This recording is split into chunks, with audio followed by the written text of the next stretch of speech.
ஆவியானவரே, ஆவியானவரே, அசைவாடும் தெய்வமே, அல்லேலூயா. ஆண்டவருக்கு மகிமை, ஆண்டவருக்கு மகிமை. எங்கும் நிறைந்த தேவன் அவர், எல்லாம் வல்ல தேவன் அவர், யாவற்றையும் செய்து முடிக்கிற கர்த்தர் அவர். நமக்காக நமக்காக நமக்காக நன்மை செய்ய அவர் காத்திருக்கிறார். அசைவாடும் தெய்வமே, ஆமென், அல்லேலூயா. ஞானத்தின் ஆவியானவரே, கனத்தின் ஆவியானவரே, மகிமையின் ஆவியானவரே, இந்த இடம் அசைய, எங்கள் உள்ளம் நிரம்ப நீங்க அசைவாடுங்க. ஆண்டவர்கிட்ட ஒரு வாஞ்சியோட ஸ்தோத்திரம் பண்ணுங்க. நீங்க அசைவாடினால்தான் ஆசீர்வாதம், நீங்க அசைவாடும் போது தான் மாற்றம், நீங்க அசைவாடும் போது தான் விடுதலை, நீங்க அசைவாடும் போது தான் வெற்றி, நீங்க அசைவாடினால்தான் ஆண்டவரே எல்லா கோணலானவைகள் செவ்வையாய் மாறும். இன்றைக்கு இன்றைக்கு இன்றைக்கு அல்லேலூயா. இந்த இடம் அசைய இறங்கி வாங்க, இறங்கி வாங்க. அல்லேலூயா, அல்லேலூயா, ஆமென், அல்லேலூயா. அசைவாடும் ஆவியே, தூய்மையின் ஆவியே, எல்லாரும் ஒரு மனமாய் தூய்மையின்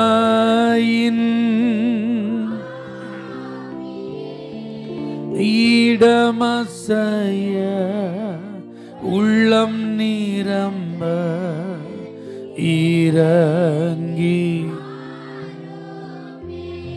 இந்த இடமசைய, வாஞ்சியோட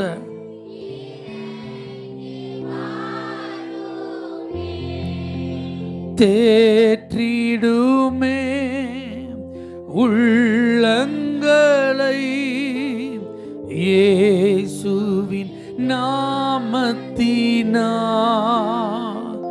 தேற்றிடுமே.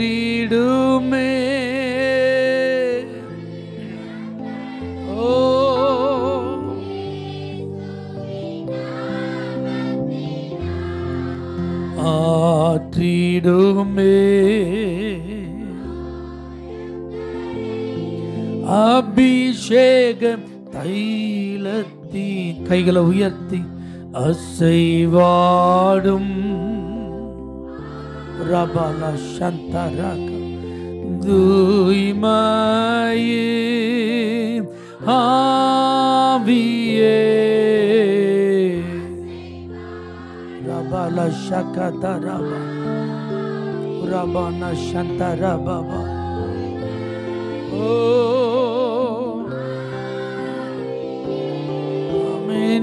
இடமசைய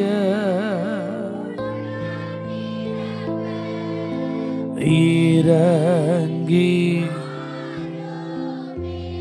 இந்த இடமசைய,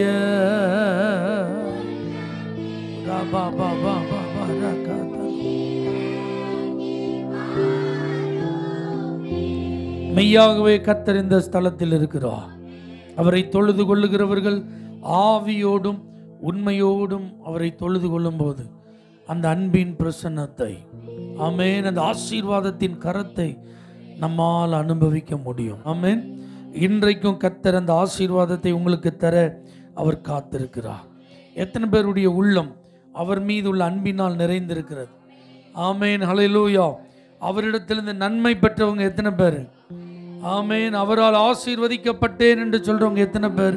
எந்தன் உள்ளம் உம்மை பாடிடும், நன்றியோடு தினம் போற்றிடும். என் தகப்பனே, என்னை நீ தாங்கினீர். ஆமென்.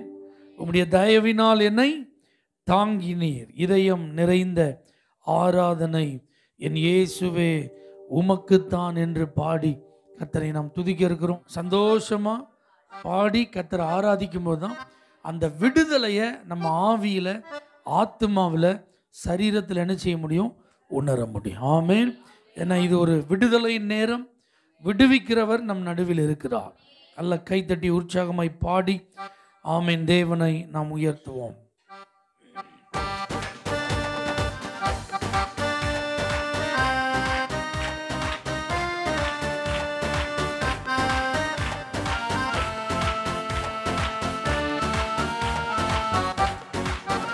எந்த உள்ளம் உம்மை பாடிடும், நன்றியோடு தினம் போற்றிடும்.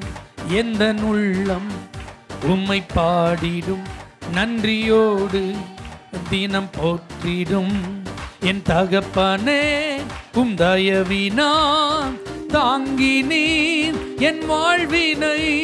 என் தகப்பனே உம் தயவினால் நீ தாங்கினீர் என் வாழ்வினை. இதயம் நிறைந்த ஆராதனை என் இயேசுவே உமக்குத்தான். இதயம் நிறைந்த ஆராதனை என் இயேசுவே உமக்குத்தான். எந்த உள்ளம் உம்மை பாடிடும், நன்றியோடு அல்ல பாடு. எந்த உள்ளம் நன்றியோடு தினம் போற்றிடும். என் தகப்பனே உம் தயவினால் தாங்கினீர் என் வாழ்வினை. இதயம் நிறைந்த ஆராதனை என் இயேசுவே உமக்குத்தான். இதயம் நிறைந்த ஆராதனை என் இயேசுவே உமக்குத்தான். சேற்றிலிருந்து என்னை தூக்கினி, கண்மலை மேல் என்னை நிறுத்தினி.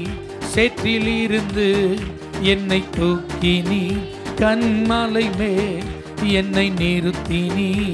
என் புலம்பலை நீ மாற்றினீர், உம் துதியினால் என்னை நிரப்பினீர். என் புலம்பலை நீ மாற்றினீர், துதியினால் என்னை நிரப்பினீர். இதயம் நிறைந்த ஆராதனை என் இயேசுவே. அல்லாஹ் கைத்தட்டி ஆமென். நன்றி நன்றி எந்தன் இயேசுவே, உந்தன் அன்பு என்றும் போதுமே. நன்றி நன்றி எந்தன் இயேசுவே, உந்தன் அன்பு என்றும் போதுமே. என் தேவனே என் ஜீவனே உம் நாமமே என் கீதமே. என் தேவனே என் ஜீவனே உம் நாமமே என் கீதமே. இதயம் நிறைந்த ஆராதனை என் இயேசுவே உமக்குத்தான். சொல்லுங்க. இதயம் நிறைந்த ஆராதனை என் இயேசுவே உமக்குத்தான். எந்த உள்ளம் உம்மை பாடிடும், நன்றியோடு தினம் போற்றிடும். என் தகப்பனே உம் தயவினால் தாங்கினீர் என் வாழ்வினை. என் தகப்பனே உம் தயவினால் தாங்கினீர் என் வாழ்வினை. இதயம் நிறைந்த ஆராதனை என் இயேசுவே உமக்குத்தான். நன்றி நன்றி எந்தன் இயேசுவே, உந்தன் அன்பு என்றும் போதுமே. நன்றி நன்றி ஆமென். உந்தன் அன்பு என் தேவனே என் ஜீவனே உம் நாமமே என் கீதமே. என் தேவனே உம் நாமமே என் கீதமே. இதயம் நிறைந்த ஆராதனை என் இயேசுவே உமக்குத்தான். இதயம் நிறைந்த ஆராதனை என் இயேசுவே. இதயம் நிறைந்த ஆராதனை. ஓ இதயம் நிறைந்த ஆராதனை. காயப்பட்டு நின்றேன், கண்ணீரில் சென்றேன், கலங்கின எனக்காக இறங்கி வந்தி. காயப்பட்டு நின்றேன், கலங்கின எனக்காக இறங்கி வந்தி. உடன்படிக்கை என்னோடு செய்து இழந்திட்ட யாவையும் திரும்ப தந்து, ஓ இழந்திட்ட யாவையும் திரும்ப தந்து, ஏல் எல்லோகே ஏல் எல்லோகே ஏல் எல்லோகே உம்மை துதிப்பேன், ஏல் எல்லோகே ஏல் எல்லோகே ஏல் எல்லோகே உம்மை துதிப்பேன். உம்மை நம்பி வந்து நாம் வைக்கப்படல, உந்தையை என்னை, ஆமென். உம்மை நம்பி வந்து உந்தையை என்னை கைவிடல, வெறும் கையா நிரப்பினீரே எனக்கு தந்து, எல்லோகே எல்லோகே எல்லோகே உம்மை துதிப்பேன், எல்லோகே எல்லோகே எல்லோகே உம்மை துதிப்பேன். உம்மை நம்பி வந்து நல்ல உறுதியா பாடுங்க. ஓ உம்மை நம்பி வந்து சதரபா, ஆமென்.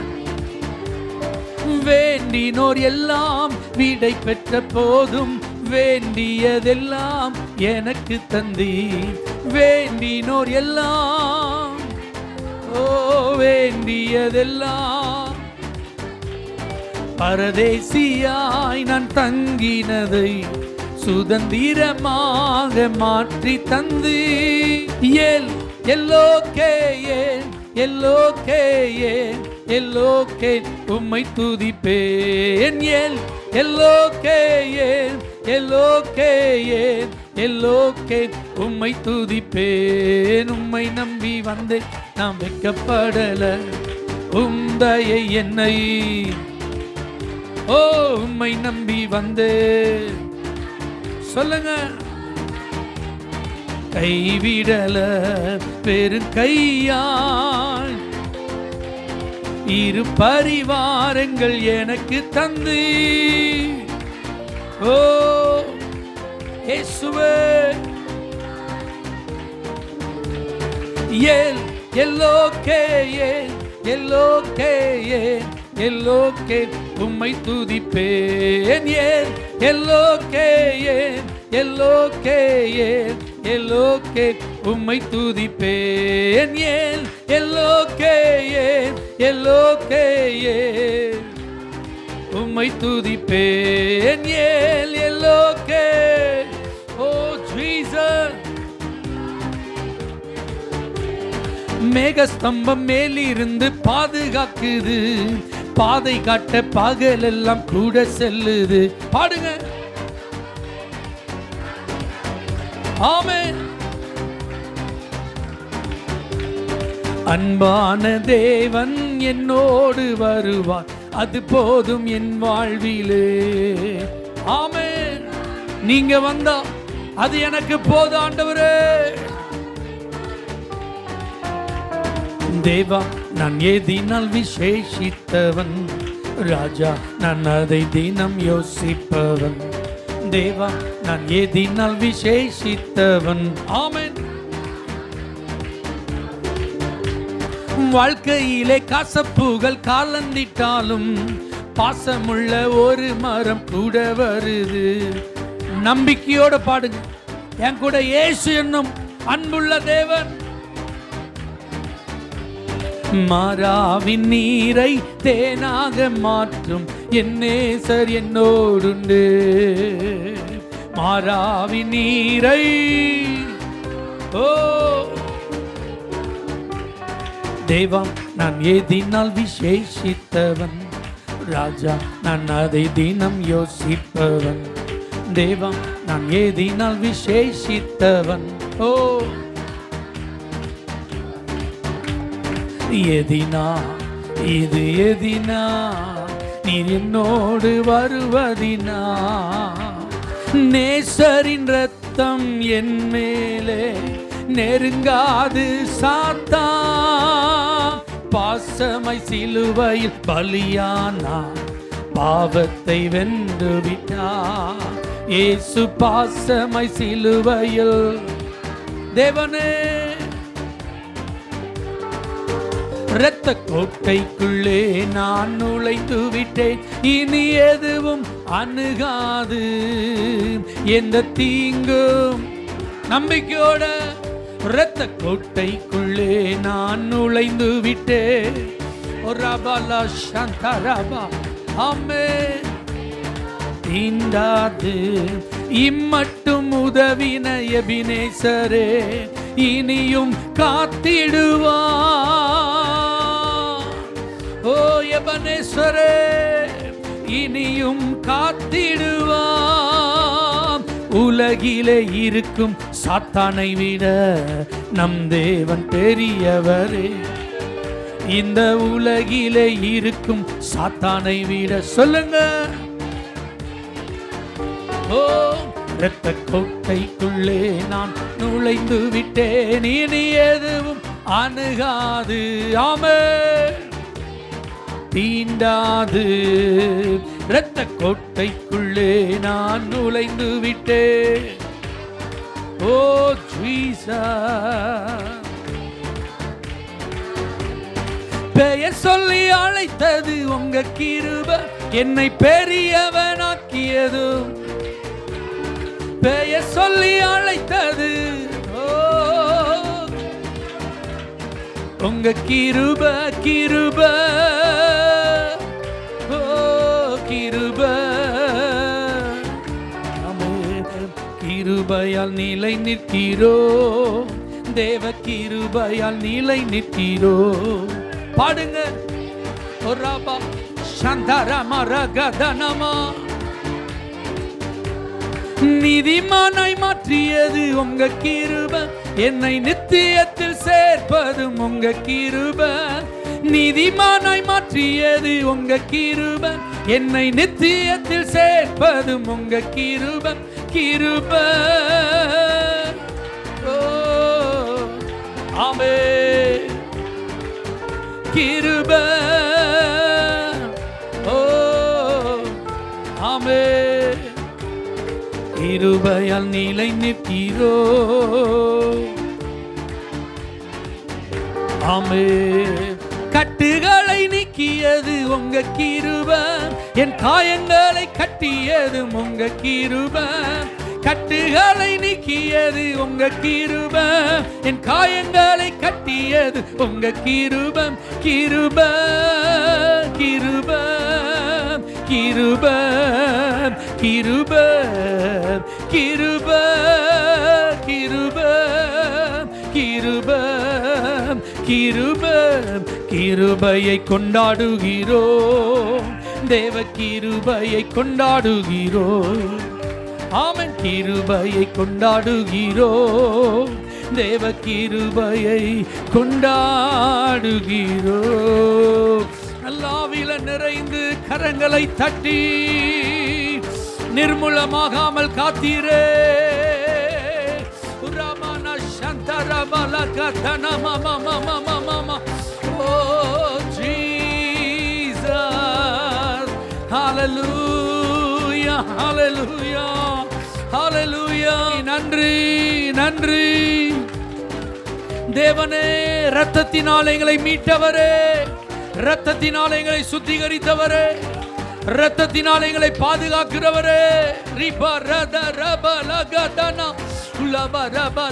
எங்களுக்கு உதவி செய்தவரே, எங்களை நிலை நிற்க செய்தவரே, எங்களை பெருக செய்தவரே, எங்களை மேன்மைப்படுத்தினவரே. ஓ உமக்கு நன்றி, நன்றி. உம்முடைய கிருபைக்கு நன்றி, உம்முடைய தயவுக்கு நன்றி, உம்முடைய ஆசீர்வாதங்களுக்கு நன்றி. அல்லேலூயா. இன்னைக்கு சுகமா, சமாதானமா, சந்தோஷமா இந்த ஆலயத்தில் ஆண்டவர் ஆராதிக்கிறோம்னா அவர் கொடுத்த பாதுகாப்பு. அல்லேலூயா.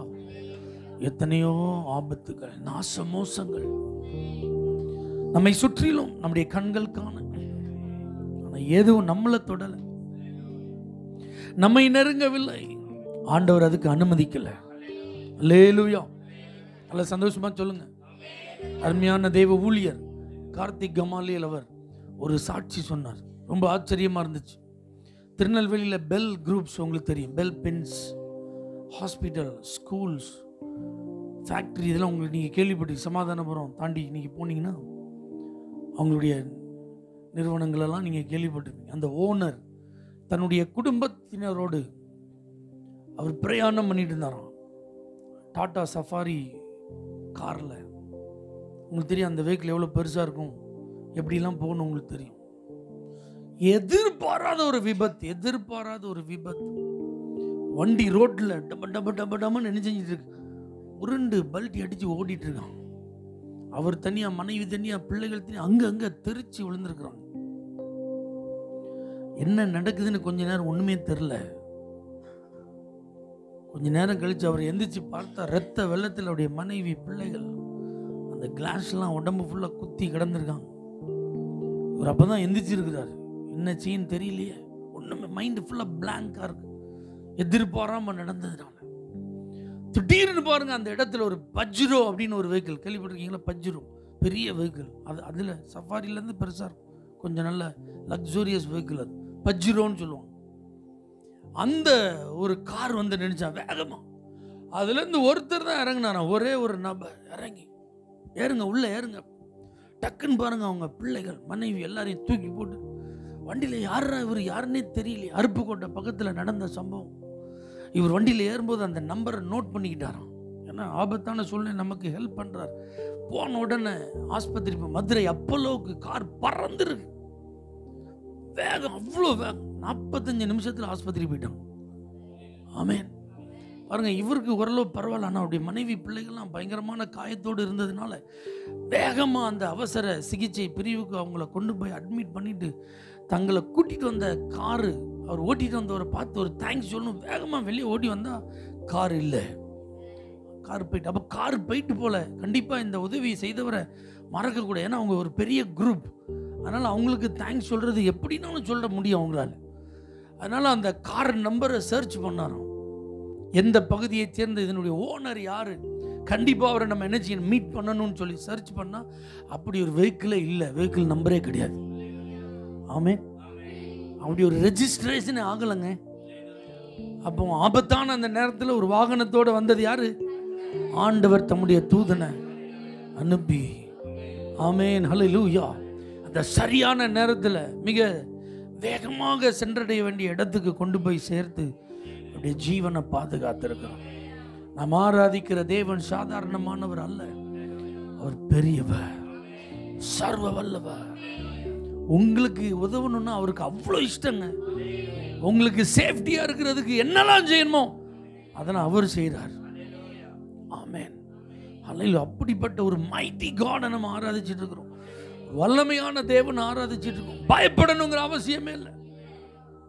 என்னாகுமோ ஏதாகுமோன்னு யோசிக்க வேண்டிய தேவையில்லை. ஒன்றும் நடக்காது, எல்லாம் நல்லபடியாக நடக்கும்.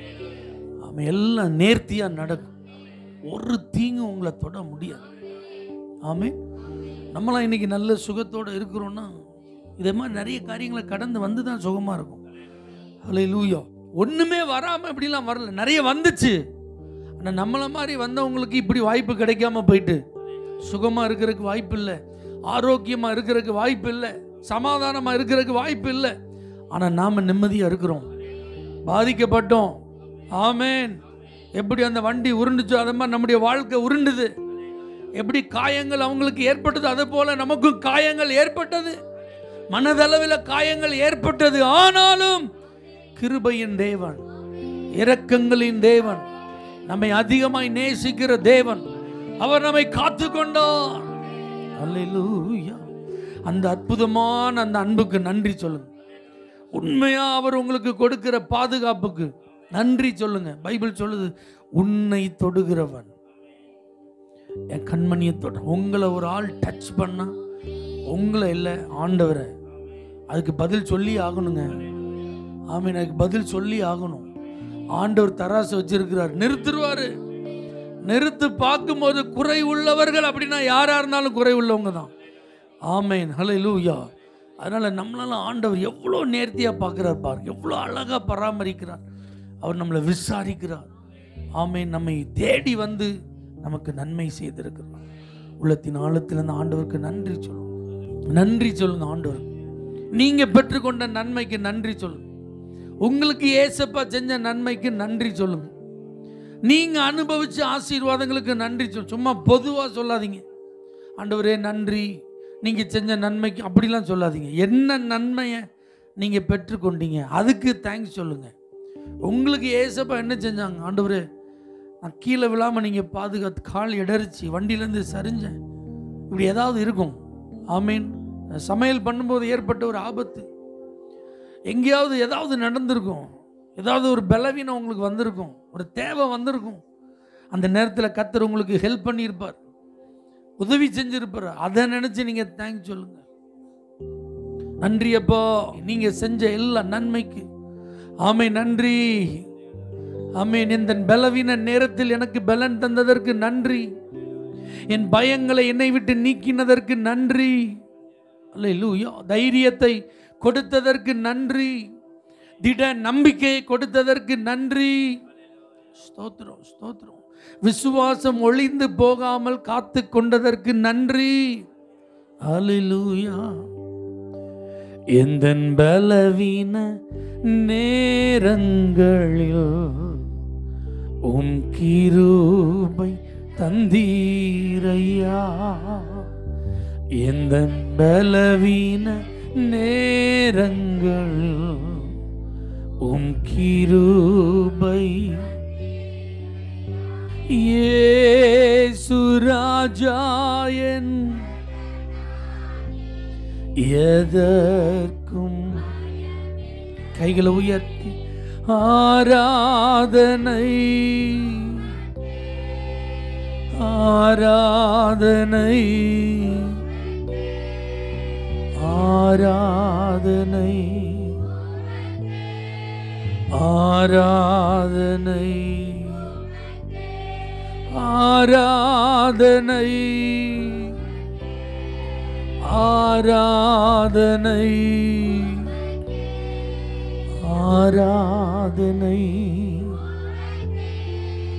ஆராதனை.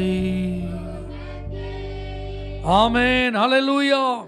நம்முடைய ஆண்டவர் வார்த்தையில் உண்மை உள்ளவர். அவர் ஒரு வாக்குறுதியை கொடுத்தால் அந்த வாக்குத்தத்தத்தை நிறைவேற்றுவார். வாக்கினால் சொன்னதை கரத்தினால் நிறைவேற்றுகிறவரை நாம் பார்த்து ஆராதித்து நன்றி சொல்லிட்டு இருக்கிறோம். உங்கள் வாழ்க்கையில் நிறைய காரியங்களை கர்த்தர் நிறைவேற்ற போகிறார். சொன்னதெல்லாம் நடக்க போகுது. ஆண்டவர் என்னெல்லாம் சொன்னாரோ அதெல்லாம் உங்கள் வாழ்க்கையில் என்ன செய்ய போகுது? எத்தனை பேர் ஆமைன்னு சொல்கிறீங்க? அது நடக்கிறதுக்கு சூழ்நிலைகள் சாதகமாக இருக்கணும்னு அவசியம் நினைக்கிறீங்களா? நீங்கள் எதிர்பார்த்த மாதிரி எல்லாம் இருந்தால் தான் அது நடக்கும்னு நினைக்கிறீங்களா? ஒன்றுமே தேவையில்லை, ஆனால் எல்லாம் நடக்கும். ஆமைன்னு சொல்லுங்க பாப்போம். எல்லாம் என்ன செய்யும்?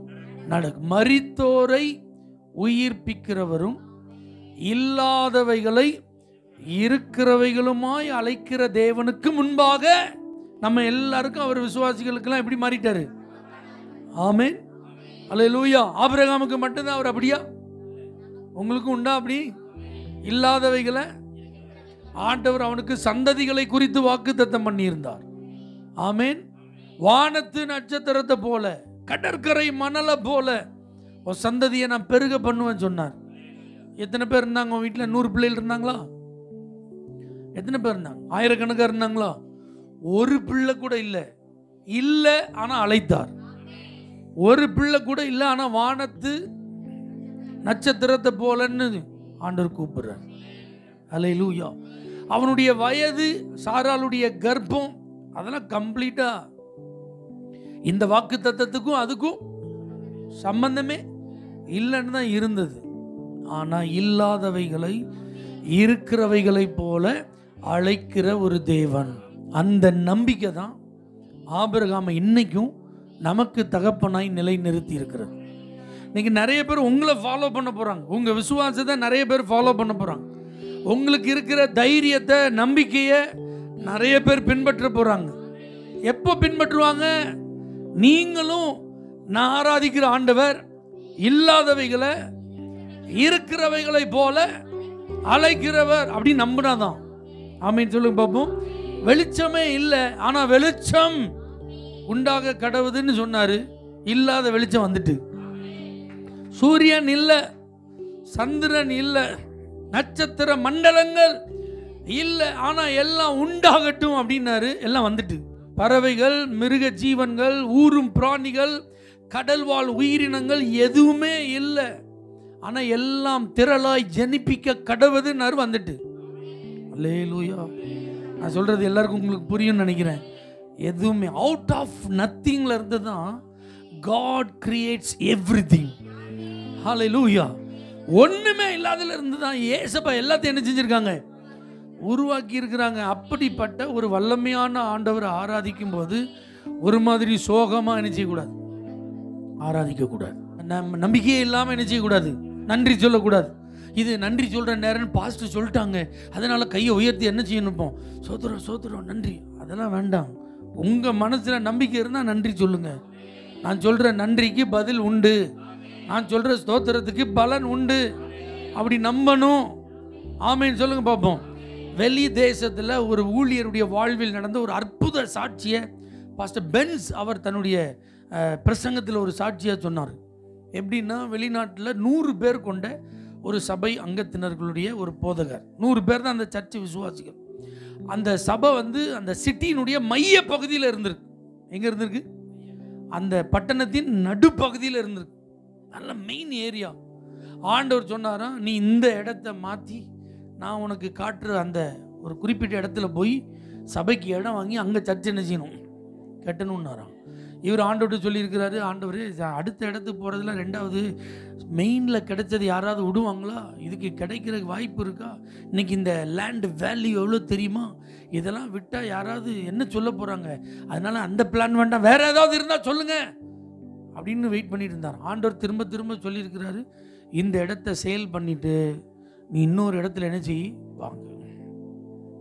100 பேரோட நீ பார்க்குறப்ப உன்னை நான் பெருசாக பார்க்குறப்பான்னு ஆண்டவர் சொல்லியிருக்கிறார்.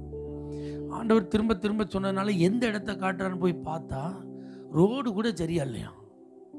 ஆண்டவர் காட்டின இடத்துக்கு என்ன இல்லை, ரோடு கூட சரியா இல்லை, ஊரை விட்டு ரொம்ப தூரம் ஒதுக்கு போகிற மாதிரி இருக்கு, ஆள் நடமாட்டமே கிடையாது. அப்படி ஒரு இடம் இவருக்கு மொத்தத்தில் சோர்ந்துட்டார். கண்டிப்பாக இங்கெல்லாம் சர்ச்சு வச்சா ஒரு ஆள் கூட நினைச்சியாது வராதுன்னு அவரே முடிவு பண்ணிட்டார். ஆண்டவர்கிட்ட சொன்னார், ஆண்டவரே வெரி சாரி, அது ரொம்ப ஓரமாக இருக்குது, அங்கெல்லாம் போய் சர்ச்சு நடத்தணும்னா இருக்கிற 100 நிச்சயாது, இங்கேருந்து அங்கே வரைக்கும் எடுத்தேறி என்ன செய்ய மாட்டாங்க. ஆண்டவர் சொன்னார், அந்த இடத்துல தான் நீ வாங்கணும். சரி, வேறு வழி இல்லை, ஆண்டோடைய வார்த்தைக்கு கீழ்ப்படியாமல் இருக்க முடியாது. பார்த்தீங்களா, சபையில் இருக்கிற 100 பேரையும் கூப்பிட்டு கர்த்தர் சொல்கிறாரு, இந்த இடத்த சேல் பண்ணிவிட்டு ஒரு குறிப்பிட்ட இடத்த காட்டியிருக்கிறாரு, அங்கே தான் வாங்கி சர்ச்சு கட்டணும்னு சொல்கிறாரு. இன்றைக்கி நம்ம எல்லோரும் அந்த இடத்த என்ன செய்ய போகிறோம், பார்க்க போகிறோம். இப்போ சபை அங்கத்தினர்கள் எல்லாரும் எங்கே போகிறாங்க, ஆண்டவர் பாஸ்டர் ஐயாவுக்கு காட்டியிருக்கிற இடத்த பார்க்குறதுக்கு போகிறாங்க. போய் பார்த்தா ஒரு விசுவாசி கூட, கர்த்தர் நல்ல ஒரு பாஸ்டர், சூப்பர் இடத்த ஆண்டவர் என்ன செஞ்சிருக்கிறார், காண்பித்திருக்க, உடனே என்ன செய்யுங்க வாங்குங்கன்னு ஒரு ஆள் கூட சொல்லலையா. பாஸ்டர் நல்லா இருப்பீங்க, அவசரப்பட்டுறாதீங்க, யோசிச்சுக்கோங்க, ஒரு தடவைக்கு 4 தடவை என்ன செஞ்சுக்கோங்க, யோசிச்சுக்கோங்க, பிறகு இந்த இடத்த விட்டுட்டா நமக்கு என்ன செய்யாது, இப்படி தான் பேசியிருக்காங்களே தவிர ஒரு ஆள் கூட கர்த்தர் சொல்லிட்டாருன்னா நீங்கள் செய்யுங்க பாஸ்டர்னு என்ன செய்யல. இவருக்கு எப்படி இருக்கும் பாருங்க, இருக்கிற இந்த 100 பேர் தான் ஆதரவு, ஆனால் ஒரு ஓட்டு கூட அவருக்கு இல்லை. எப்படி இருந்திருக்கும்? ஆண்டவர்கிட்ட ஜெபம் பண்ணார், அழுதார், ஆண்டவரே ஒரு ஆள் கூட அப்ரிஷியேட் பண்ணலையா, நான் என்ன செய்ய, நான் உன்னை அப்ரிஷியேட் பண்ணுறதுக்கு இருக்கேன்ப்பா, உன் கூட நான் இருக்கேன், நீ போய் வாங்க அப்படின்ட்டார். இந்த போதகர் விசுவாசத்தோடு இந்த இடத்த செயல் பண்ணிட்டு அங்கே வாங்கியிருக்கிறார். இன்றைக்கி அந்த சபையில் இருக்கிற ஆத்துமாக்கள் எண்ணிக்கை எவ்வளோ தெரியுமா, 25,000க்கு அதிகமான பேர்கள். அன்னைக்கு போகிறதுக்கு கூட சரியாக வசதி கிடையாது, வழி கிடையாது, இடம் பார்க்குறதுக்கு பார்வை கிடையாது. ஆனால் இன்னைக்கு அந்த பகுதியினுடைய மையமே அதுதானா. இன்னைக்கு அந்த சர்ச்சை சுற்றி இல்லாத வசதியே இல்லை. அந்த அளவுக்கு ஆண்டவர் இடத்தை மாற்றி இருக்கிறார், சூழ்நிலையை மாற்றி இருக்கிறார்.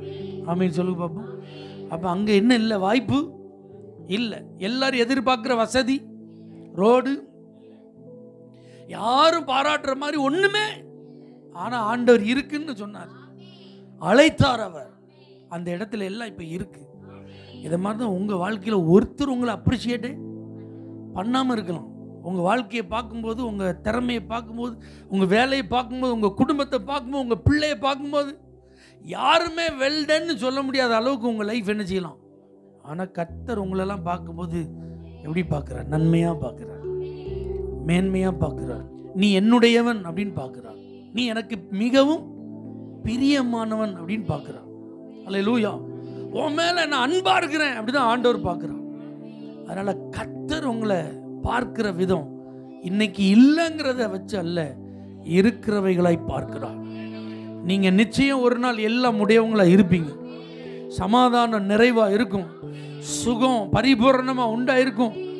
ஆமென். உங்க வாழ்க்கையில நீங்க ஞானம் உள்ளவங்களா இருப்பீங்க, நல்ல திறமை உள்ளவங்களா இருப்பீங்க, உயர்ந்த அதிகாரிகளா இருப்பீங்க, அரசாங்க உத்தியோகஸ்தர்களா இருப்பீங்க. ஆமென். உங்க குடும்பத்தின் அந்தஸ்துல நல்ல மேன்மையா இருப்பீங்க, நல்ல மதிப்பு மரியாதையா இருப்பீங்க, நிரம்பி வழியிற பாத்திரமா இருப்பீங்க, கனி கொடுக்கிற மரமா இருப்பீங்க. Hallelujah, praise the Lord. எப்படி இருப்பீங்க? கனி கொடுக்கிற மரமா இருப்பீங்க. Praise Jesus. ஆமென். மற்றவங்களுக்கு கொடுக்கிறவங்களா இருப்பீங்க. எத்தனை பேர் இதெல்லாம் விசுவாசிக்கிறீங்க? ஹல்லேலூயா. ஆண்டவர் உங்களை பார்க்கும்போது அப்படிதான் நினைச்சார், பார்க்கிறார். உங்களை பார்க்கும்போது ஆண்டவர் அப்படி நன்மையா பார்க்கறதுனால ஆண்டவருக்கு ஸ்தோத்திரம் சொல்லி உங்களை அர்ப்பணிச்சிருங்க. இப்படியெல்லாம் மேன்மையா பார்க்க யாருமே இல்லைப்பா எங்களுக்கு, ஆனால் நீங்க எங்களை மேன்மையா பார்க்கறதுனால உமக்கென்று எங்களை நாங்கள் அர்ப்பணிக்கிறோம். எங்க வாழ்க்கையில் ஆளுகை செய்ய உமக்கு நாங்கள் முழு இடம் கொடுக்கிறோம்ப்பா. முழு இடம் உங்களுக்கு நாங்கள் கொடுக்கிறோம். அல்லேலூயா. உமக்கு சிங்காசனம் அமைத்திட உம்மை துதிக்கிறோம் இயேசுவே. பரிசுத்த அலங்காரத்துடனே உம்மை தொழுகிறோம். எங்கள் மத்தியில்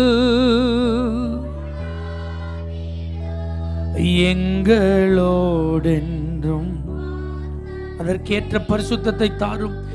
எங்கள் மத்தியில் எங்களோடென்றும். பிதாவே, நீர் எங்களோடு கூட இருந்து நீர் சொன்ன எல்லா வார்த்தைகளை நிறைவேற்றி தர வல்லவராய் இருக்கிறீர். ஆகவே அதற்கு ஏற்ற ஒரு அர்ப்பணிப்பை பரிசுத்த உள்ளத்தோடு நீர் வந்து ஆளுகை செய்யவும், நிரந்தரமா எங்களோடு தங்கி இருக்கவும் ஏற்ற விதத்தில் எங்களை அர்ப்பணிக்கிறோம்ப்பா. இந்த இருதயத்தை அர்ப்பணிக்கிறோம்ப்பா. எங்கள் லைஃபை நாங்கள் முழுவதுமாய் அர்ப்பணிக்கிறோம்ப்பா. நீங்க எங்களை பொறுப்படுத்த நடத்துங்க. இயேசுவின் நாமத்தில் பிதாவே, ஆமென். ஹல்லேலூயா, ஹல்லேலூயா. கொஞ்ச நேரம் ஆண்டவருடைய வார்த்தையை நாம் சிந்திக்க இருக்கிறோம். எஸ்தரின் புஸ்தகம் 6ஆம் அதிகாரம் 13ஆம் வசனம். ஆமான் தனக்கு நேரிட்ட எல்லாவற்றையும் தன் மனைவியாகிய சிரேஷுக்கும் தன் சிநேகிதர் எல்லாருக்கும் அறிவித்த போது அவனுடைய ஆலோசனைக்காரரும் அவன் மனைவியாகிய சிரேஷும் அவனை பார்த்து, மொர்தெகாய்க்கு முன்பாக நீர் தாழ்ந்து போக தொடங்கினீர். அவன் யூத குலமானால் நீர் அவனை மேற்கொள்ளாமல் அவனுக்கு முன்பாக தாழ்ந்து போவது நிச்சயம் என்றார்கள். ஆமென். இந்த வருஷம் ஆண்டவர் நமக்கு கொடுத்த வாக்குத்தத்தம் என்ன? உன் பேரை நான் பெருமைப்படுத்துவேன்.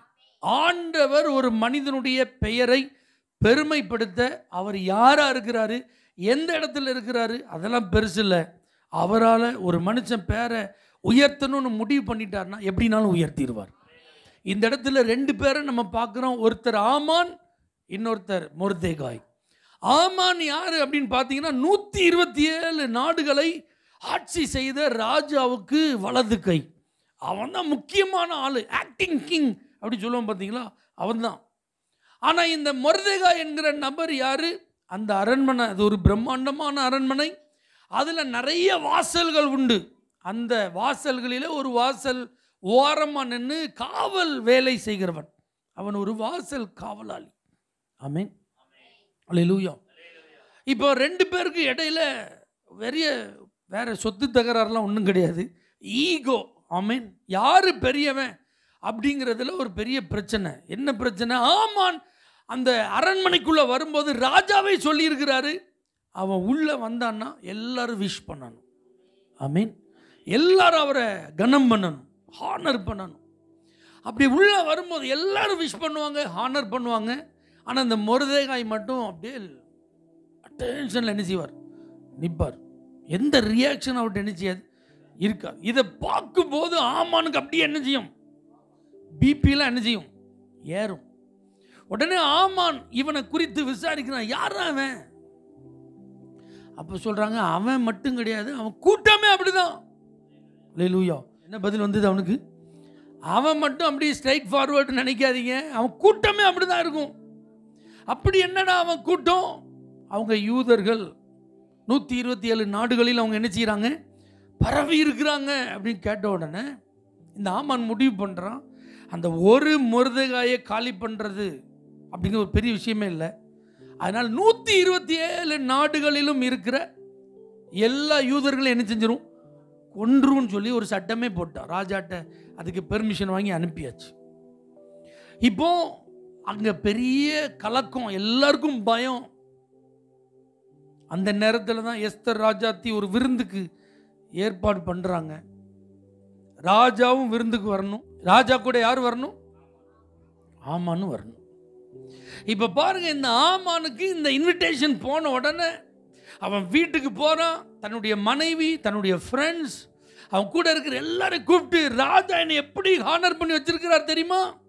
எனக்கு இந்த அரசாங்கத்தில், இந்த அரசவையில், இந்த அரண்மனையில் எவ்வளவு முக்கியத்துவம் இருக்கு தெரியுமா? நான் இப்போ சாதாரணமான ஆளே கிடையாது. ராஜாத்தியெல்லாம் யாரும் நேரடி அனுப்பிக்க முடியாது, பார்க்கவே முடியாது. அந்த ராஜாத்தி ஒரு பெரிய ஃபீஸ்ட் வச்சிருக்காங்க, விருந்து.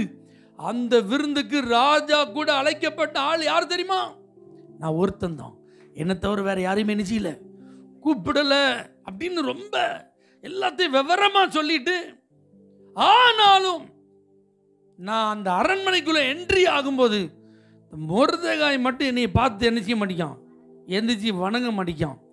அதனால இந்த மேன்மையெல்லாம் பார்க்கும்போது இவனுடைய இன்சல்ட்டை என்னால் பொறுக்க முடியல. அதனால இது எனக்கு ஒரு பெரிய டென்ஷன் அப்படின்ட்டு உக்கிர கோபத்தோட தான் வீட்டுக்கே வந்திருக்கான். இதான் நடந்துட்டு இருக்கு.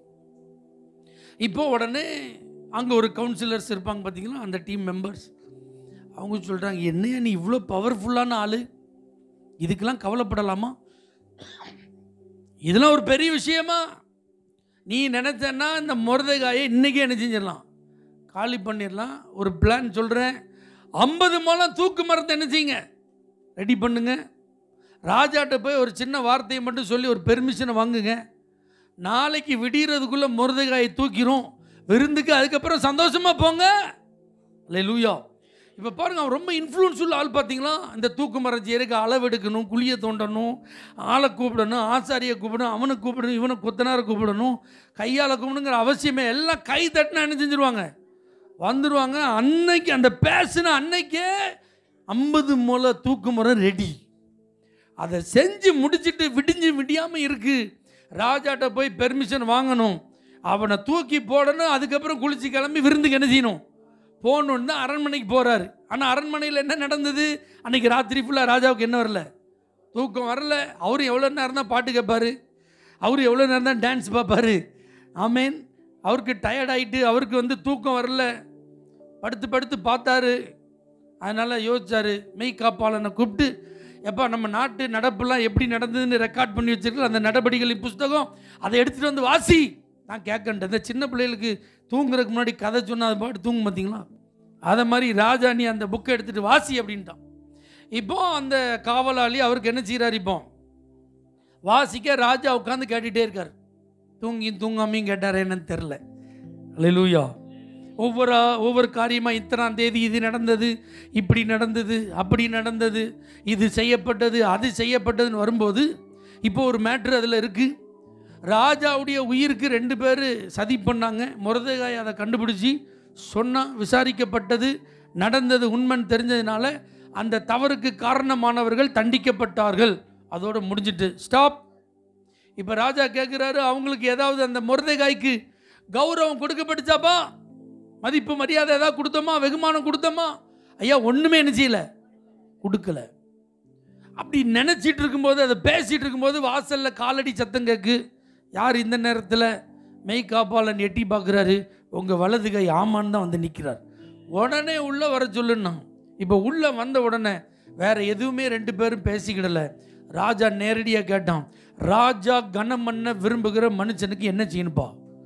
இப்போ இவனுக்குள்ள மனசில் என்ன தெரியுமா? ராஜாத்தி ஏற்படுத்தி இருக்கிற விருந்துக்கு ராஜா கூட யார் மட்டும்தான் செலக்ட் ஆகிருக்கா? ஆமான் மட்டும்தான் செலக்ட் ஆகிருக்கிறார். வேற யாருக்கும் அங்கே அனுமதி கிடையாது.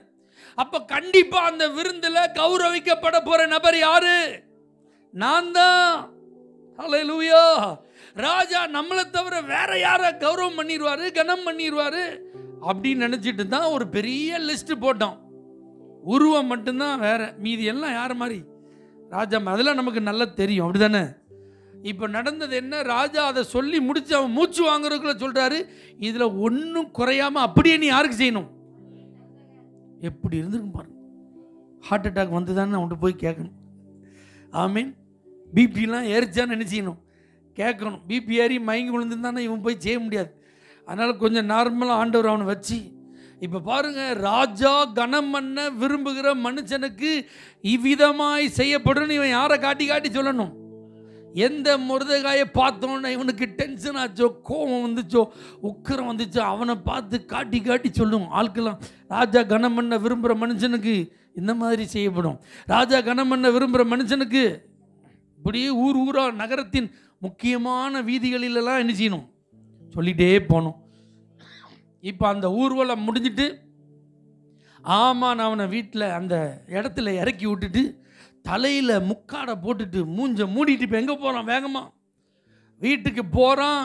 வீட்டுக்கு போன உடனே தான் ஆமான் தனக்கு நேரிட்ட எல்லாவற்றையும் தன் மனைவியாகிய சுரேஷுக்கும் தன்னுடைய சிநேகிதர் எல்லாருக்கும் அறிவித்த போது வாச்ச வசனம். அதுக்கு முன்னாடி எந்த வாயெல்லாம் அவனை என்கரேஜ் பண்ணிச்சோ, எந்த குறிப்பிட்ட திட்டங்களெல்லாம் போட்டு மொர்தெகாய்க்கு குழிய வெட்டினாங்களோ, இப்போ அதே நாவுகள் அதே கூட்டத்தார் சொல்றாங்க, நீர் மொர்தெகாய்க்கு முன்பாக தாழ்ந்து போக தொடங்கினீர். அவன் யூத குலமானால் நீர் அவனை மேற்கொள்ளவே முடியாது. அவனுக்கு முன்பாக தாழ்ந்து போவது நிச்சயம்டாங்க. அல்லேலூயா, ஆமென். இன்னைக்கு இந்த கர்த்தருடைய வார்த்தையை கேட்க வந்திருக்கிற உங்களுக்கும் ஆண்டவர் சொல்ற ஒரு ஆசீர்வாதமான வார்த்தை, உங்களை ஒருவரும் மேற்கொள்ள முடியாது, உங்களை ஒருவரும் தாழ்த்த முடியாது. ஆமென் சொல்லுங்க. உங்களுக்கு எதிராக உங்களை அழிக்க ஒருவரும் திட்டம் தீட்டினால் அந்த திட்டங்கள் வாய்க்காது. அதற்கு பதிலாக உங்க பெயரை உயர்த்துவார், அதற்கு பதிலாக உங்கள் பெயரை நிலைநிறுத்துவார். கனத்திற்குரியவர்கள் என்கிற பட்டியலில் நிரந்தர இடத்தை கொடுத்துருவார். ஆமென் சொல்லுங்க பாப்போம். இப்போ ஆண்டவர் இந்த ஆசீர்வாதத்தை மொர்தெகாய்க்கு கொடுப்பதற்கு இந்த வசனத்தில் குறிப்பிடப்பட்டிருக்கிற ஒரே வார்த்தை, அவன் யூத குலமானால். அவ்வளவுதான். ஆமென் சொல்லுங்க பாப்போம். அவன் யாரானா? யூத குலமானா அவனுக்கு முன்பாக நீர் தாழ்ந்து போவது நிச்சயம். ஆமான்ங்கிற பேர் அழிஞ்சிரும், மொர்தெகாய்ங்கிற பேர் அழியாது. ஆமான் தாழ்த்தப்படுவான், மொர்தெகாய் உயர்த்தப்படுவான். அவன் யூத குலமானால் ஆமான் தோல்வி அடைவான், மொர்தெகாய் வெற்றி அடைவான். ஆமென். அவன் யூத குலமானால் ஆமான் அரண்மனையில் இருக்க மாட்டான், மொர்தெகாய் அரண்மனையில் இருப்பான். அவன் யூத குலமானால் ஆமான் கையில முத்திர மோதிரம் இருக்காது, மொர்தெகாய் கையில தான் முத்திர மோதிரம் இருக்கும். அவன் யூத குலமானால் ராஜாவுக்கு அடுத்த ஸ்தானத்தில் இனி ஆமான் இருக்க மாட்டான், மொர்தெகாய் தான் இருப்பான். அல்லேலூயா. அவன் யூத குலமானால் வாசல் காவலாளி என்கிற இடத்திலிருந்து அரண்மனையின் முக்கியமான உத்தியோகஸ்தர் என்கிற இடத்துல இனி மொர்தெகாய் தான் இருப்பான். முக்கியமான உத்தியோகஸ்தர் என்று அறியப்பட்ட ஆமான் என்ன செய்ய மாட்டான்? இருக்க மாட்டான். அவன் யூத குலமானால் ஆமான் இருக்கிற இடத்துல மொர்தெகாய் தான் இருப்பானே தவிர ஆமான் இனி அந்த இடத்துல நிரந்தரமாக என்ன செய்ய முடியாது, இருக்க முடியாது. தேசத்தில் முக்கியமானவனாக, ஜனங்களுக்குள் மதிப்பு மிகுந்தவனாக, ஆமென், ஒரு நல்ல ஐஸ்வர்யவானாக கர்த்தர் மொர்தெகாயை உயர்த்தி அழகு பார்த்தார். அதுக்கு ஒரே ரீசன், யூத குலம். இதில் மறைந்திருக்கிற மூணு காரியத்தை சுருக்கம் உங்களுக்கு சொல்ல போகிறேன். யூத குலம் என்பது அடையாளம்.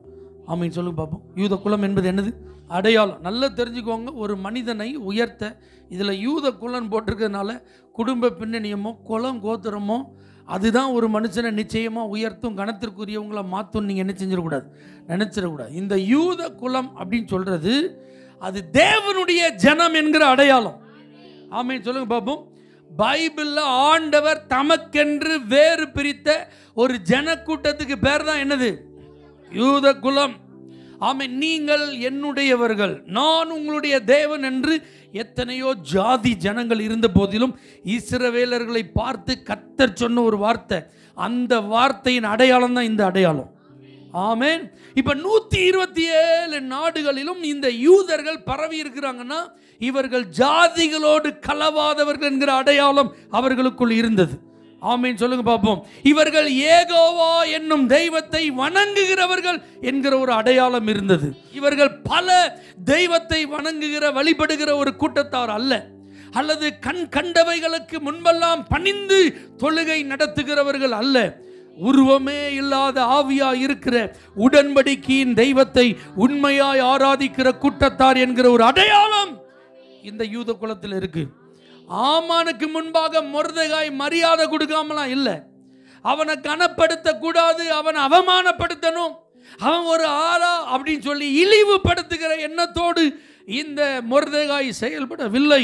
ஆமானுக்கு முன்பாக பணிய வேண்டும் என்கிற ஒரு கட்டளை, தெய்வத்தை தவிர ஒருவருக்கு முன்பாக பணியக்கூடாது என்கிற ஒரு அடையாளத்திற்கு அடையாளம். ஆமீன், சொல்லுங்க பார்ப்போம். ஆண்டவர் அப்படிதான் இந்த மொர்தெகாயை பார்த்தார். அவன் யூத குலம் அப்படிங்கும்போது ஒரு அடையாளம். ஆமென். நீங்க பைபிள் ஃபுல்லா பாருங்க, ஆபிரகாமின் சந்ததி அப்படின்னு சொல்லப்பட்டதெல்லாம் யாருடைய பிள்ளைகள்? ஆண்டோடைய பிள்ளைகள், ஆண்டோடைய ஜனம்.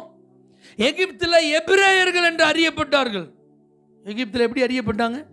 எபிரேயர்கள். யோசேப்பை அறியாத ஒரு பார்வான் எழும்பி அவன் தேசத்தை அப்படியே கவனிச்சு பார்க்கிறான். இவங்க சுமார் 400 ஆண்டுகளை நெருங்கி அவங்க வாழ்ந்து வந்துட்டு இருக்கிறாங்க. யோசிச்சு பாருங்க, 70 பேரா போன அந்த கூட்டம் இந்த 400 ஆண்டுகளில் பழுகி இருக்கிறார்கள், பெருகி இருக்கிறார்கள். ஆனால் கலப்படம் இல்லாமல் இருந்தார்கள், கலப்பு இல்லாமல் இருந்தாங்க. தேவனை ஆராதிக்கிறவர்களுக்கும் தேவனை ஆராதிக்காதவர்களுக்கும் ஒரு நாளும் சம்பந்தமே கிடையாதுங்க, ஒரு நாள் தொடர்பே கிடையாது. அந்த அடையாளம் அவங்க மேலே இருந்துச்சு. எகிப்தில் பல தெய்வ வழிபாடுகள் உண்டு, அவர்களுடைய பழக்க வழக்கங்கள் கலாச்சாரங்கள் வித்தியாசம். ஆனால் இந்த எபிரேயர்களை பார்க்கும்போது அவங்க மேலே ஒரு அடையாளம் இருந்ததுனால்தான் பார்வோன் பயப்பட்டான், அவனுடைய சேனை பயப்பட்டது. இவங்களை இப்படியே விட்டோம்னா இவங்க ஒரு கூட்டமாக அவர்களை சேர்த்து கொண்டு நம்மை மேற்கொள்ள என்ன இருக்கு, வாய்ப்பு இருக்கு. இத்தனை வருஷமா நம்ம நாட்டில் அவங்க இருந்தாலும் அவர்களுக்கென்று ஒரு அடையாளம் இருந்தது. ஆமீன், சொல்லுங்க பார்ப்போம். ஹல்லேலூயா. யோசேப்பு சிறைச்சாலையில் இருக்கிறான். அங்கே அரண்மனை உத்தியோகஸ்தர்கள் 2 பேர் வந்தாங்க. அவங்களுக்கு சொப்பனத்துக்கு அர்த்தத்தெல்லாம் சொல்லி அனுப்பி விட்டுட்டான். இப்போ 2 வருஷம் கழிச்சு ராஜாவுக்கு ஒரு சொப்பனம் வருது. அந்த சொப்பனத்துக்கு அர்த்தம் தெரியாமல் விழித்து கொண்டிருந்த போது அன்னைக்கு தான் பானபாத்திரக்காரனுக்கு ஞாபகம் வருது. அப்போ யோசேப்புன்னு சொல்லலை, அப்போ சொன்ன அங்கே ஒரு எபிரேய பிள்ளை ஆண்டான். ஆமென், ஹல்லேலூயா. எகிப்தியர்களுக்கு நடுவிலே ஒரு எபிரேய பிள்ளை ஆண்டான். அருவருப்பான மக்கள் கூட்டத்திற்கு நடுவிலே ஒரு பரிசுத்தமான பிள்ளை ஆண்டான். ஆமென், சொல்லுங்க பார்ப்போம்.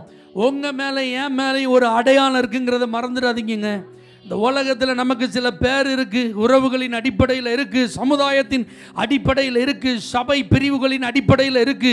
ஆனால் இவைகள் எல்லாவற்றுக்கும் மேலாக இயேசுவின் இரத்தத்தால் கழுவப்பட்டவர்கள் என்கிற அடையாளம், பரிசுத்தவான்கள் என்கிற அடையாளம், உண்மை தெய்வத்தை விசுவாசிக்கிறவர்கள் என்கிற அடையாளம், மனவாட்டி என்கிற ஒரு அடையாளம். ஹல்லேலூயா. உலகத்திற்குரியவர்கள் அல்ல, இவர்கள் பரலோகத்திற்குரியவர்கள் என்கிற அடையாளம் யார் மேல இருக்கு?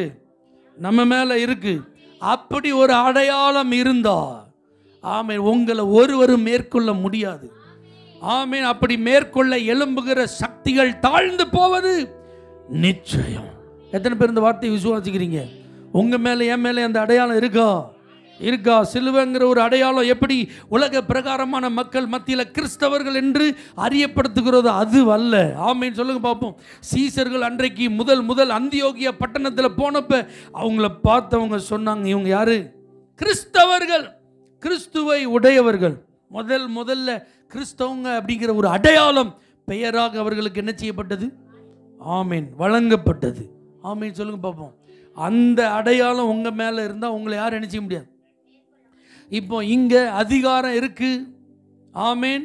அதிகாரி இருக்கான், எல்லாம் என்னன்னாலும் செய்யலாங்கிற ஒரு பெரிய இன்ஃப்ளூயன்ஸ் அவங்களுக்கு உண்டு. ஆனா இந்த அடையாளத்தின் நிமித்தம் அவனை மேற்கொள்ள முடியல. ஹல்லேலூயா. சீசர்களெல்லாம் பார்க்கும்போது அவங்க சொன்னாங்க, இவங்க கல்வி அறிவு இல்லாதவங்க, இவங்க மீன் பிடிக்கிறவங்க, ஆனால் இயேசுவோடு இருந்தவர்கள். ஆமென் சொல்லுங்க பாப்போம். அடையாளம் எப்படி இருந்துச்சுங்க? படிப்பறிவு இல்லாதவங்க, மீன் பிடிக்காதவங்க, அதெல்லாம் தெரியும். ஆனால் அவன் பேசுகிற அந்த வார்த்தையை கவனி, அந்த ஞானத்தை கவனி, அந்த போல்ட்னஸை பாரு, அந்த தைரியத்தை பாரு. அப்படி பார்க்கும்போது அவங்களுக்கு ஒரு அடையாளம் தெரிஞ்சது. அவங்க யாரோடு இருந்தவங்க? இயேசுவோடு இருந்தவங்க. ஹல்லேலூயா. நல்லா சந்தோஷமா சொல்லுங்க ஹல்லேலூயா. அப்ப நம்ம மேல என்ன இருக்கு? ஒரு அடையாளம் இருக்கு. பாபிலோன்ல இருந்தாங்க தானியேல், ஷாத்ராக், மேஷாக், ஆபேத்நேகோ. அவங்களுக்கெல்லாம் தங்க மேல ஒரு அடையாளம் இருக்குங்கிறத தெரிஞ்சதுனால தான் எப்பவும் கவனமா இருந்தாங்க. அங்க முதல்ல போன உடனே சொல்றாங்க, ராஜாவின் போஜனத்தினால நாங்க எங்களை தீட்டுப்படுத்த விரும்பல. ஏன்னா நாங்க எபிரேயர்கள், நாங்க இஸ்ரவேலர்கள். அதனால் ஒரு 10 நாள் எங்களுக்கு டைம் கொடுங்க, கொஞ்சம் எக்ஸ்கியூஸ் கொடுங்க, டெஸ்ட் பண்ணி பாருங்க. பேசி பார்த்தாங்க, ஓகே ஆச்சு. 10 நாளுக்கு அப்புறம் டெஸ்ட் பண்ணி பார்த்தா எப்படி இருந்தாங்க? நல்ல ராஜ போஜனம் சாப்பிட்டவங்க மேற்கொண்டாங்களா? பருப்பு மரக்கறிகளை சாப்பிட்டவங்க மேற்கொண்டாங்களா? சொல்லுங்க. 3 வருஷம் ட்ரைனிங் முடிஞ்சுது. ஆமென். அங்கே உள்ள அத்தனை காரியங்களும் அவங்களுக்கு கற்றுக் கொடுக்கப்பட்டது. ராஜா அரண்மனையிலேருந்து வந்து அத்தனை என்ஜாய் பண்ணவங்க ஃபர்ஸ்ட் கிளாஸில் டிஸ்டிங்ஷனில் பாஸ் பண்ணாங்களா? இவங்க பாஸ் பண்ணாங்களா? ஆமென். எங்களை தீட்டுப்படுத்த மாட்டோம், ஏன்னா நாங்கள் பரிசுத்த தெய்வத்தை ஆராதிக்கிறவர்கள் என்கிற ஒரு அடையாளத்தை காத்து கொண்டு அந்த 4 பேரும் எழுத்தில், அறிவில், ஆமென், அந்த பாபிலோன் சாம்ராஜ்யத்துக்கு அடுத்த அத்தனை காரியங்களிலும் அவர்களுக்கு ஒரு ஸ்ட்ரைட் இன்டர்வியூ வைக்கப்பட்ட போது அவங்க 10 மடங்கு சமர்த்தர்களாக இருந்தாங்க. ஆமென் சொல்லுங்க பார்ப்போம். அப்போ நீங்கள் படிப்பில், வேலையில், தொழிலில், உங்கள் வாழ்க்கையின் ஒவ்வொரு அனுபவங்களையும் மேற்கொள்ள முடியாதவர்களாக இருக்கணும்னு நீங்கள் ஆசைப்பட்டீங்கன்னா உங்கள் மேலே ஒரு அடையாளம் இருக்குங்கிறத நினச்சி வாழ்ந்து பாருங்க. ஆமென். நீங்கள் ஒரு அடையாளத்தோடு இருக்கீங்கிறத நினச்சி பாருங்க. அப்படி நீங்கள் நினச்சி பார்த்தீங்கன்னா உங்களை ஒருவரும் மேற்கொள்ள முடியாது. ஆமென் சொல்லுங்க பார்ப்போம். உங்களை எந்த தீய வல்லமைகள் என்ன செய்ய முடியாது, மேற்கொள்ளவே முடியாது. ஏன்னா என் மேல என்ன இருக்கு? யூத குலம், அது ஒரு அடையாளம். பிழையாம் சபிப்பதற்கு அந்த மலைக்கு உச்சியிலிருந்து பார்க்கும்போது சொல்றான், ஜாதிகளோடு கலவாத இந்த ஜனம். ஆமென். எவ்வளோ அழகா இருக்கு பாருன்றான். ஆமென். அப்ப எங்க இருந்தாலும் ஆண்டவர் நம்மளை எப்படி வச்சிருக்கிறாரு? அடையாளமா வச்சிருக்கிறார். அதை நீங்க மறந்துடாதீங்க. 10ஓட 1, 11 அத்தோட சொல்லுங்க. இதுவும் 1, நீயும் 1, நானும் 1. 2 பேரும் சேர்ந்து இந்த கதையெல்லாம் ஆகாது. நான் வேற, நீ வேற. ஆமென் சொல்லுங்க பார்ப்போம். இது ஏதோ வேற்றுமை அல்ல. தயவு செய்து இந்த அர்த்தத்தை நீங்க தப்பா என்ன செஞ்சிடக்கூடாது, புரிஞ்சிடக்கூடாது. நீ ஒஸ்தி, நான் குறைவு, அல்லது நான் ஒஸ்தி, நீ அப்படின்னு நினைச்சிடக்கூடாது. என் மேல ஆண்டோடைய அபிஷேகம் இருக்கு, ஏன்ட்ட ஆண்டவர் இருக்கிறாரு. ஆமென். ஒன்ட்ட அந்த பழக்கம் இல்லைன்னா நீ வேற, நான் வேறு தான். நான் வெளிச்சம்னா நீ இருள் தான். ஆமென் சொல்லுங்க பார்ப்போம். வெளிச்சத்தையும் இருளையும் ஒன்றா சேர்க்க முடியுமா? சேர்க்கவே முடியாது. ஒன்றா இருக்குமா? அது இருக்காது. அதே போல தான் ஆண்டவர் உங்கள் மேலே ஒரு அடையாளத்தை வச்சிருக்கிறதுனால 127 நாடுகளையும் அவங்கள பார்த்தாலே தனியாக என்ன செஞ்சுது, தெரிஞ்சுது. ஆமென் சொல்லுங்க பார்ப்போம். அப்போ யூத குலமானால் அப்படின்னா அதில் முதல் காரியம் என்னது சொல்லுங்க? அடையாளம். 2வது அனுபவம். ஆமென் சொல்லுங்க பார்ப்போம். 2வது என்னது? பேர் மட்டும் யூதன் அப்படின்னு இருந்தால் போதாது. ஒரு யூதனா செய்ய வேண்டிய எல்லாத்தையும் என்ன செய்யணும்? அனுபவமாக செய்யணும். ஆமென் சொல்லுங்க. கிறிஸ்தவங்க, விசுவாசிகள், ஊழியர்கள் அப்படிங்கிற பேர் மட்டும் இருந்தா சொல்லுங்க போதாதுங்க. அது மாதிரி என்ன செய்யணும்? வாழணும். பாருங்க, இவன் ஏன் இதை செய்யலை, இதை செய்யலைன்னா அவனுக்கு கண்டிப்பாக பிரச்சனை வரும். இதை செய்யலைன்னா கண்டிப்பாக என்ன வரும்? பிரச்சனை வரும், நெருக்கடி வரும், அவனுக்கு ஏதாவது தொந்தரவு இருக்கும். ஆனால் அந்த தொந்தரவு அதுதான் அனுபவம் அவனுக்கு அன்னைக்கு. அல்லேலூயா. நல்லா தெரிஞ்சுக்கோங்க, உங்கள் பேர் கனப்படுத்தப்பட நீங்கள் நிச்சயமாக உயர்ந்த நிலையில் இருக்கிறதுக்கு ஒரு அனுபவத்தின் வழியாக கர்த்தர் கொண்டு போவார். அந்த அனுபவத்தில் நீங்கள் தேர்ச்சி அடையணும். அந்த அனுபவத்தில் நீங்கள் நிலைச்சு நிற்கணும். அந்த அனுபவத்தில் நீங்கள் என்ன செஞ்சிடக்கூடாது? அசைஞ்சிடக்கூடாது. அந்த அனுபவத்தில் நீங்கள் தோல்வி அடைஞ்சிடக்கூடாது. அந்த அனுபவத்தில் இது என்னால் முடியாதுன்னு பின்வாங்கிடக்கூடாது. அல்லேலூயா. இந்த அரண்மனையில் இருந்த அந்த மொர்தெகாய் என்ன வந்தாலும் பரவாயில்ல அப்படின்னு சொல்லி அந்த அனுபவத்துக்கு தன்னை என்ன செஞ்சான்? ஒப்பு கொடுத்தான். அதனால நடந்தது என்ன? அவன் பேர் உயர்த்தப்பட்டு அவன் எங்கேயும் போய் யார்ட்டையும் நான் ராஜாவுக்கு இப்படிலாம் ஹெல்ப் பண்ணியிருக்கேன், ராஜா காப்பாற்றப்படுறதுக்கு நான் தான் முக்கியமான ஒரு நபர், என்னால் தான் எங்கேயா போய் சொன்னானோ, நம்ம ஏதாவது இந்த மாதிரி செஞ்சுருந்தோன்னு வச்சுக்கோங்க, என்ன செஞ்சுருப்போம்? வால் போஸ்ட் அடித்து ஒட்டியிருப்போம். வாட்ஸ்அப்பு, ஃபேஸ்புக்கு எல்லாத்துலேயும் ஃபோட்டோவோடு போட்டு அப்படி என்ன செஞ்சுருப்போம்? பயங்கரமாக ஸ்டில்லெல்லாம் கொடுத்து என்னெல்லாமோ செஞ்சுருப்போம். ஆமீன் சொல்லுங்கள். மதிப்பு மரியாதையெல்லாம் எப்படி வாங்குறது, தேடுறதுங்கிறதுக்கு என்னெல்லாம் வழி உண்டோ எல்லாத்தையும் என்ன செஞ்சுருப்போம். ஆனால் அவன் எதையுமே என்ன செய்யலை, அவன் கண்டுக்கிடவே. அவன் வேலையை அவன் பண்ணிகிட்டே இருந்தான். அவன் தன்னுடைய வாழ்வில் ஆண்டவரை பின்பற்றினா இப்படி தான் இருக்கணும், அதை அவன் கடைபிடித்தான். யாத்திராகமத்தின் புஸ்தகம் 34ஆம் அதிகாரத்தை நீங்கள் வாசித்து பாருங்கள். ஆண்டவர் என்னெல்லாம் எழுதியிருக்கிறார் மோசேட்ட சொல்லும்போது. யாத்திராகமம் 34ஆம் அதிகாரத்துக்கு உங்களுடைய வேதாகமத்தை திருப்பிக் கொள்ளுங்கள். யாத்திராகமம் 34 எடுத்துட்டீங்களா? இந்த அதிகாரத்தை நீங்கள் வீட்டில் போய் நல்லா வாசிச்சு பார்க்க.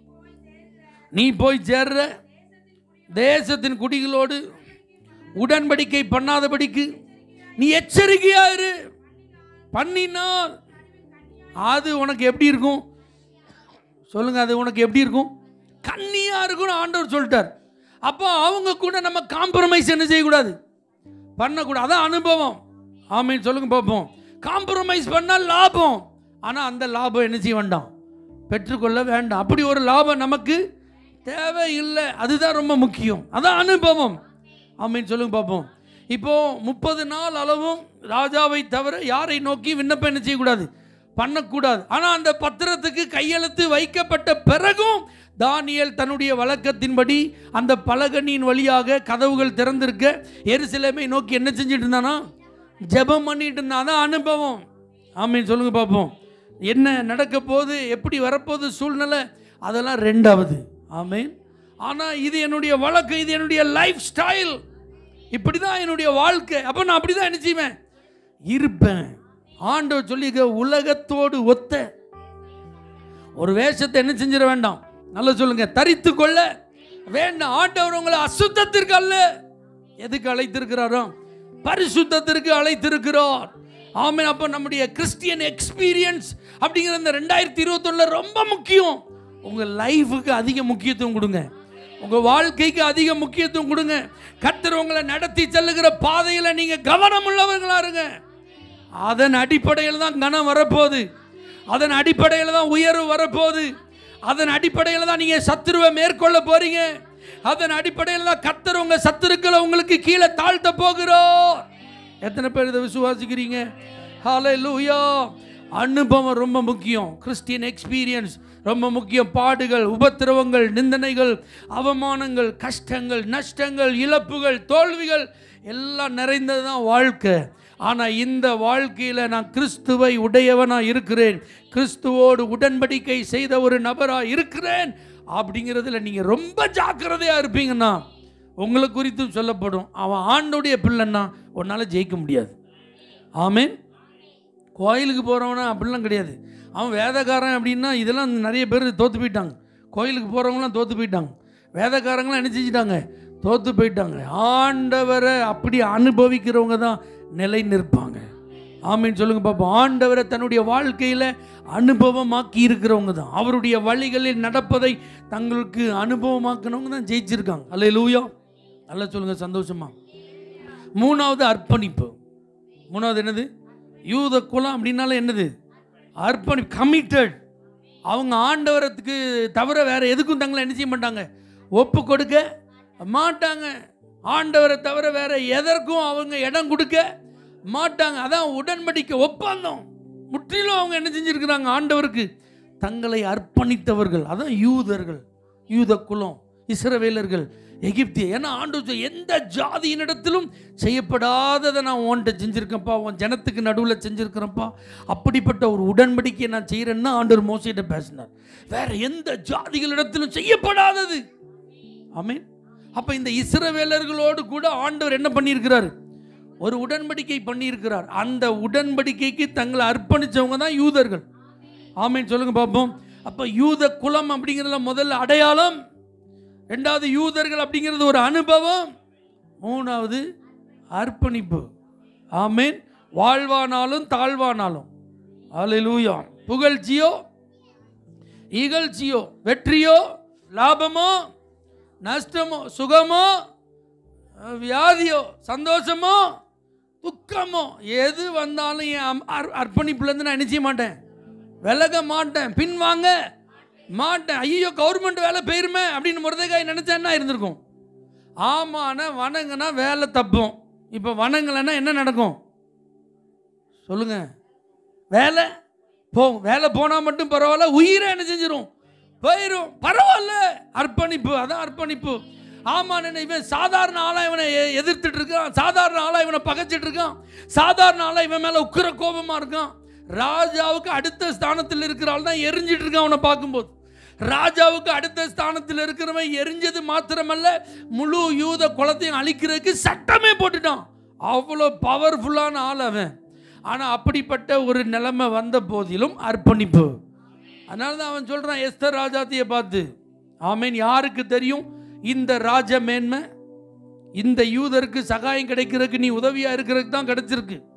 இந்த காலத்தில் நீ மௌனமாக இருந்தால் யூதருக்கு கண்டிப்பாக சகாயம் உண்டு. அல்லேலூயா. யூதருக்கு கண்டிப்பாக வெற்றி உண்டு. யூதர்களை ஒரு நாள் ஒருவரும் மேற்கொள்ள முடியாது. உடன்படிக்கையின் ஜனத்தை ஒருவரும் ஒரு நாளும் ஜெயிக்க முடியாது. அப்ப உண்மையா தேவனை பின்பற்ற தங்களை அர்ப்பணித்த யூதர்கள் விடுவிக்கப்படுவார்கள். 127 நாடுகளிலே சிதறி இருந்தாலும் 70 வருஷத்துக்கு பிறகு அவர்களுக்கு சுதந்திரம் உண்டு, விடுதலை உண்டு. மறுபடி கர்த்தர் தம்முடைய ஜனத்தை கூட்டி சேர்க்க வாக்குறுதி அளித்திருக்கிறோம்.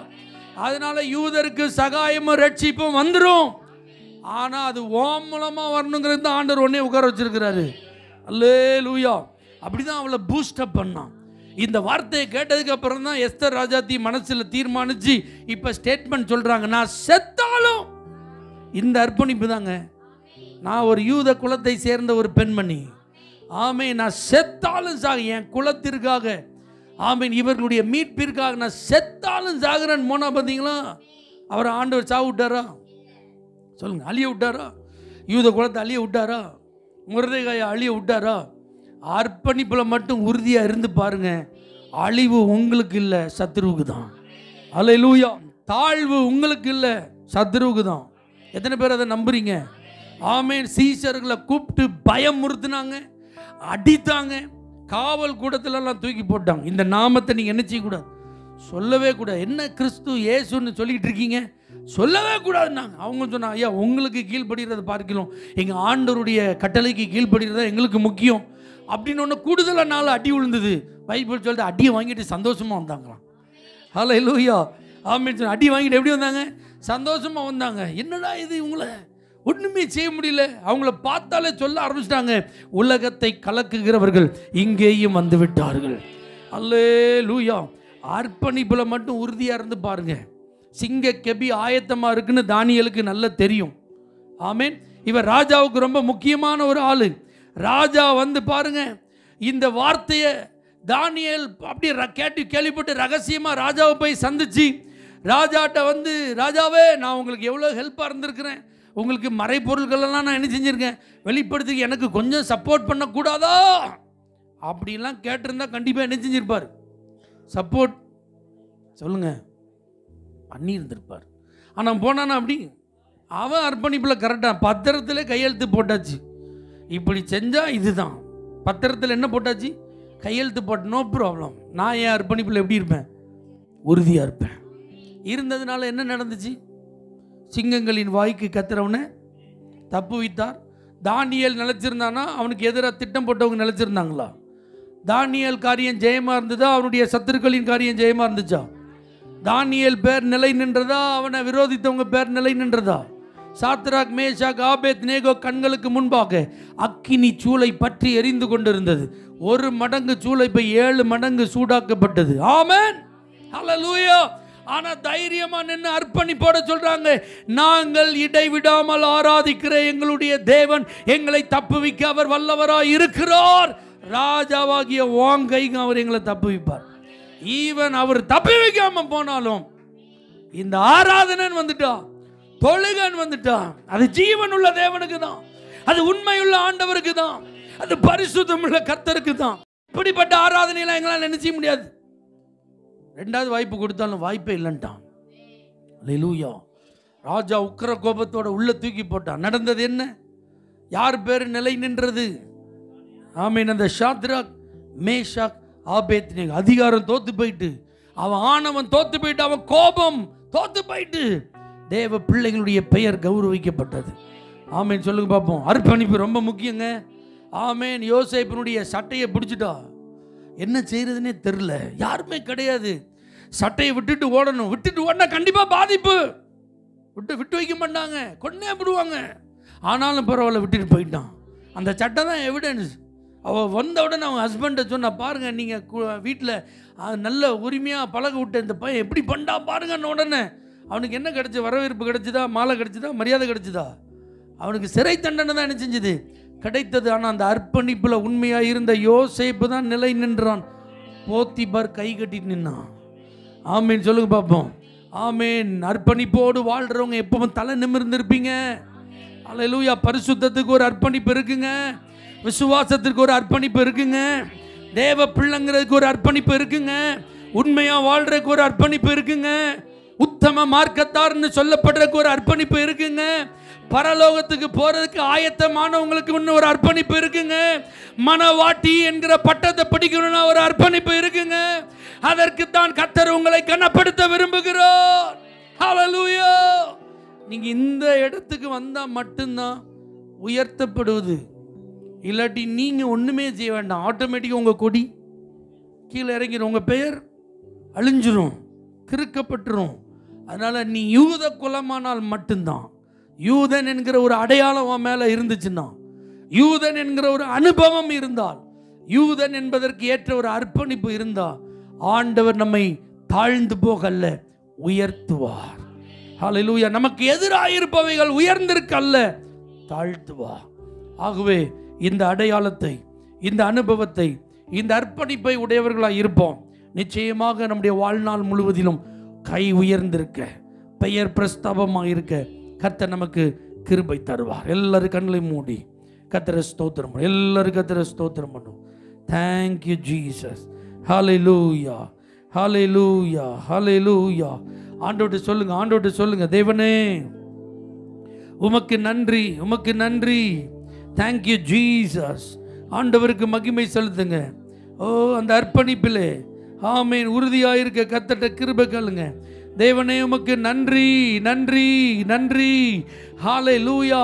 தேவனுக்கே மகிமை உண்டாவதாக, தேவனுக்கே மகிமை உண்டாவதாக. யூத குலமானால் இந்த அடையாளம் உங்க மேல இருக்குமானால், ஆமை இந்த அனுபவம் உங்களுக்கு இருக்குமானால், இந்த அர்ப்பணிப்பு உங்களுக்கு இருக்குமானால், நீங்கள் பாக்கியவான்கள், நீங்கள் கிருபை பெற்றவர்கள், நீங்கள் ஆசீர்வதிக்கப்பட்டவர்கள்.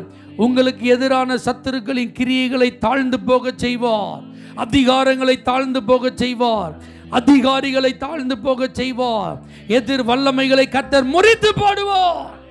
ஆமென். இதற்கென்று என்னை அர்ப்பணிக்கிறேன். என் அடையாளத்தை நான் காத்து கொள்ளுவேன், என்னுடைய அனுபவத்தில் நான் உறுதியாக இருப்பேன். ஆமென். அர்ப்பணிப்பில் நான் சரியாக இருப்பேன்னு சொல்லி நீங்கள் உங்களை ஒப்பு கொடுப்பீர்களானால் நிச்சயமாக தேவன் உங்களை ஆசீர்வதிப்பார். நிச்சயமாக தேவன் உங்களை ஆசீர்வதிப்பார். அர்ப்பணிக்க ஆயத்தமா இருக்கிறவங்க கரங்களை உயர்த்தி ஜெபம் பண்ணுங்க. உங்களுக்காக நானும் ஜெபிக்க ஆயத்தமா இருக்கிறேன்.